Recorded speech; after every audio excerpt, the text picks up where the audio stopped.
ধূপের আগুনে ভস্মীভূত বাড়ি, চাঞ্চল্য কাঁচছালা গ্রামে। বাঁকুড়া জেলার বরজোড়া ব্লকের বেরিয়াতোর গ্রাম পঞ্চায়েতের কাঁচছালা গ্রামে ভয়াবহ অগ্নিকাণ্ডে ভস্মীভূত হয়ে গেল এক বাড়ি। জানা গেছে, মশার হাত থেকে রেহাই পেতে ঘরের ভেতরে ধূপ জ্বালানো হয়েছিল। ঠিক সেখান থেকেই অসতর্কতার কারণে কোনোভাবে আগুন ছড়িয়ে পড়ে এবং সেই মুহূর্তের মধ্যে আগুন গোটা বাড়ি গ্রাস করে নেয়। খবর পেয়ে ঘটনাস্থলে পৌঁছায় দমকলের ইঞ্জিন। অনেক চেষ্টা করে আগুন নিয়ন্ত্রণে আনে দমকল কর্মীরা, কিন্তু ততক্ষণে বাড়িটি সম্পূর্ণ ভস্মীভূত হয়ে যায়। ঘটনাস্থলে উপস্থিত রয়েছে বেলিয়াতোর থানার পুলিশ। আগুন লাগার প্রকৃত কারণ খতিয়ে দেখছে তারা। ঘটনায় এলাকার চাঞ্চল্য ছড়িয়েছে।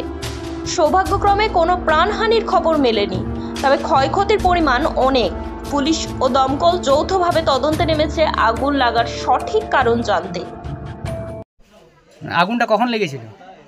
ওই 6:30-7টার সময় লেগেছিল। আচ্ছা আচ্ছা, দিয়ে আগুন নামা গাড়ি এসেছিল? হ্যাঁ, আগুন নিয়ে গাড়ি আসছিল তো মোটামুটি 8টা-8:30টার সময়। আচ্ছা আচ্ছা, আর গ্রামের লোক সাহায্য করেছিল না? ওই গ্রামের লোক ছিল, আমরাই আগে টিন কাটাকাটি করে নামাইছিলাম, তারপরে যা পড়ার তো সব পুড়ে গেছে। আচ্ছা মানে এত কাঠ পাত খড়।